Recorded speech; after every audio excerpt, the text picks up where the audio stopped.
Hey guys, what's up? Welcome back to the channel. It's Cynicalex, and lately I've been getting this question a lot. Hey Alex, can you make an updated premium character ranking or premium character tier list or something like that? I know, he's not a... I baited you with the Spider-Man. And I'm sort of thinking to myself, I haven't done the video yet, obviously. That's supposed to be this video, but I'm not going to be doing that in this video.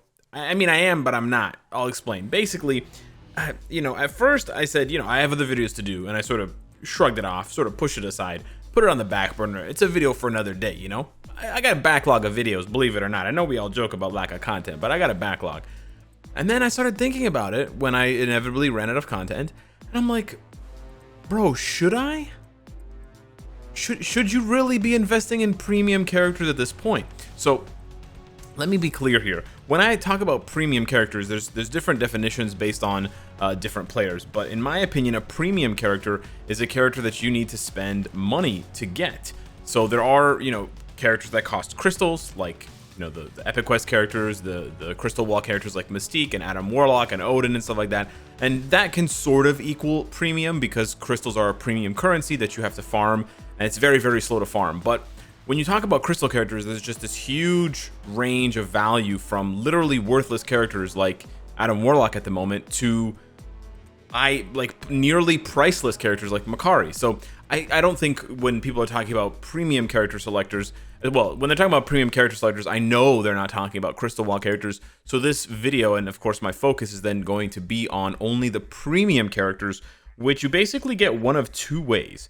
The first way is that some of the premium characters are farmable here in the support character sort of try your luck zone, and not all of them are here. I'll admit that some of them are not here, but there's a decent gathering of good premium characters here. Some of them you can also kind of get for crystals, like Nick Fury or Valkyrie or Ghost, because you can go to the legendary battles and buy them for 2,500 crystals at 6 stars.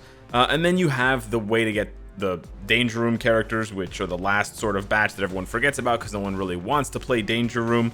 But yes, you do have the Danger Room characters, which include some of the characters from the support, from the support heroes in the Dimension missions, but there's also some that aren't here, like Kid Omega, etc. And I believe X-23. And then the last way, of course, is to buy the subscription. And of course, you have multiple subscriptions because it wouldn't be a Future Fight video if it wasn't needlessly complicated. Hi-oh! So yeah, you've got your premium characters here, and again, there's some overlap, but there are a lot of characters that you can't get anywhere else, like Red She-Hulk or Yelena. Well, actually, no, Yelena you can get from the Black Widow legendary battle. Yeah, well, anyways, like Red She-Hulk or like Baron Zemo or Sunbird or something like that. And then for the X-Gene, you do have a couple like Dazzler, Juggernaut, right? There's a few here. Even Dakin, I believe you can farm Dakin bios from the Epic Quest. But anyways, my point being, it's not about how to get them. It's the fact that they're not very good. Okay, putting aside any differences you may personally feel to my tier list, and maybe you don't agree with me fully, fine. Maybe you don't agree with me on 25% of the tier list, that's a lot, but okay. But you're seriously not going to tell me that there is a premium character that I'm missing that should be in meta defining. Okay, there's only one and a half premium characters in meta gods, according to my list anyways. Luna Snow, which again, you can also sort of try to farm for free from Dimension missions. And then Valkyrie, who is also sort of free, well, sort of bought with crystals rather than a premium character. And then you have Yelena in meta-ish, and Crescent, who I say that, I say her name like Crescent. Gambit's pretty good. I'll admit Gambit is pretty good, yeah. Rescue, PvP only. Professor X is really hard to get. Yeah, he's Danger Room only. Yeah, you can't use him you can't select him from a premium character selector. But I would say probably the best justification that I can come up with, and that's it, by the way. There's no premium characters down here, except for Hyperion if he's here. I don't know where Hyperion is. But anyways, yeah, he's down here. But you can also get him the way you can get Luna. Basically, what I'm trying to say is the premium character selector that they're giving players is not that good anymore. And I don't know if it's ever going to be good again. Who knows, man? X-23, Carnage is okay. Namor is okay, but these characters get completely outclassed by Shang-Chi and Cull Obsidian. Like, they get the like, Shang-Chi just poops on all of these dudes day in and day out. And there's no question. And he's free.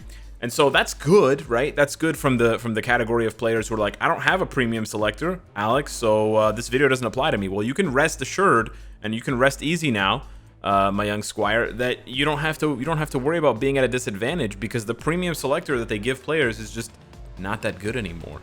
Are there things they can do to make the premium selector better? Yeah, I was basically tripping over myself to say that if they included the Danger Room characters, I think that would probably be the best bang for your buck. Not because they're competitive characters anymore, but because they're just such a pain in the behind to farm. Like, I cannot tell you how many players have screenshotted me when they get 2 Professor X bios or 2 Negasonic bios, and they're like, Alex, I've been playing Danger Room every day for 3 years, and I finally got a crumb of Dr. X.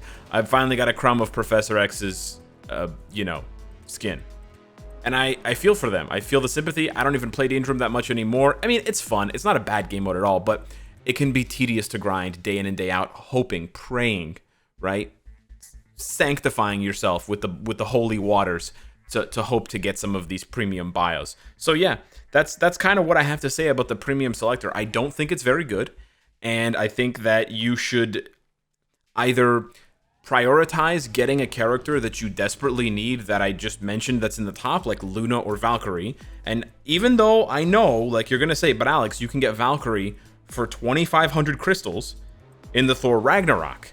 You can get her at 6 stars, and then you can use a Mega Tier 2 ticket on her.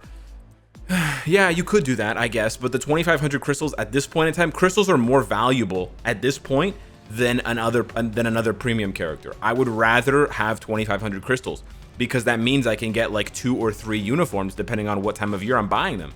And with how good uniforms are and how much they rework characters, like if you came back from playing and you stopped playing in 2019, you're 2 uniforms behind on Sharon Rogers. Bro, that Sharon Rogers uniform is gonna change your life. Right? She's gonna destroy you, she's gonna ruin your life respectfully, kind of thing. Doctor Doom, Loki, right? President Loki and TVA Loki, like, these uniforms are gonna make Valkyrie look like a bag of sand. So yeah, I kind of just feel like the premium selector, the premium character selector, it's a premium tier 2 selector or a premium 6-star selector. It just doesn't have the value that it once did. And I'm kind of okay with that. Obviously, it's upsetting for players who have one, who are holding on to one, who are going to be getting one soon from their exclusive returning player check-ins or what have you.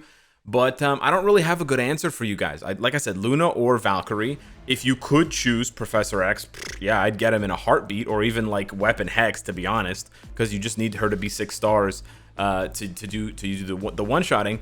But beyond that, you're kind of you're picking up a sort of adopt me puppy in Yelena or Crescent, or Gambit's pretty good. Gambit is probably the one that I'm underrating here the most, that I'm probably going to be hearing it from in the comments down below. But Yelena and Crescent are kind of like these days. Hyperion, he's okay, yeah. Again, not that amazing. Or then you could take a flyer, you could take a risk, you could roll the dice and hope that someone like Namor gets a big boy uniform. Like, Namor was really hot like 2.5 years ago. He was really hot. He was all the rage. You know, all the boys and all the girls. Sounds creepy, but they were all lining up to get a taste of Namor. Sounds super creepy. I shouldn't have said it like that. But you sort of get what I'm saying. Even Icarus. Like, Icarus is not premium. Just farm him in Cersei and Kingo's missions. You're done. So it's good. It's basically good news. On the one hand, they're not prioritizing giving these game-breaking, ball-busting uniforms to paid characters. They are giving them to characters that require you to play the game more, because you're either going to need to spend more time grinding crystals to save up for Makari, or to save up for this character or that character, or to save up for Sue Storm so that you can unlock Doctor Doom, right? Like, they're making that the priority, that you have to be in game every day, not all the time, but every day, farming crystals, farming black antimatter, right? Farming gold, so you can build up these ultra powerful characters. This is honestly the way they should have done it from the beginning. And we unfortunately had this lull period in like 2018, 2019, where they did give some buffs to native tier 2s and stuff like that, but they were giving away a lot of candy in the form of huge buffs to paywall characters. And it was kind of a bummer. I gotta be honest with you, to tell you guys, like, hey guys, Crescent is one of the best characters in the game. And everyone was like, oh, she wasn't, but you kind of get what I'm saying. you know, at some point, what's his name was the best character in the game, or was one of the best characters in the game as well, Namor. I've been ragging on him for a while, and then I just forgot his name. But you kind of get what I'm saying, and you kind of get where this is going. It's more geared towards non-premium characters, which I think is good. I think it'll eventually sort of balance out a little bit more. It's a bit too imbalanced right now. Like, premium characters are just not worth it most of the time. Like, Spider-Man 2099 is not worth it, and Agent Venom is not worth it, and Sentry's not worth it, and Killmonger's not worth it at all. Like, these characters are just not worth it at all for anything. They're leadership only characters at this point. But maybe that will turn around. We've seen it with Enchantress with her Summer Days uniform. We have seen it a little bit with Carnage recently. They missed pretty big on Hyperion. They missed as well on Quasar. So that many misses in a row kind of tells me that they're not trying to make paywall characters overpowered. Even so, like, even furthermore, they replaced Luna a month later with Makari. So yeah, that's how I kind of feel about the premium selector and the premium tier 2 kind of thing. Let me know what your thoughts are down below in the comments and how you feel about it. If you haven't even given it thought, maybe give it some thought now and hit me up and let me know if you agree, if you disagree, and why or why not. Thanks so much for watching, and hopefully, before we wrap this up, hopefully I have imparted some guidance and advice on people who actually are having trouble using their premium selectors, whether it's a 6-star or a tier 2 selector. Hopefully I've helped you out. But yeah, I would just say prioritize characters. And I may have interrupted myself enough to not get this point across, but I would just say choose a character that you either really love or that is going to save you a lot of headache and a lot of time farming. Whether that's farming crystals for Valkyrie, or whether that's farming in the Dimension missions, refreshing that support character tab, hoping to see this character or that character. Just save yourself the headache, but just know that the vast majority of meta characters nowadays, like, you know, 95% of the top 40 characters are not premium. That's just not how Marvel Future Fight is these days. And I, for one, am glad. So yeah, smash the like button if you are glad too. Thank you so much for watching, and I'll see you in the next one. Take care.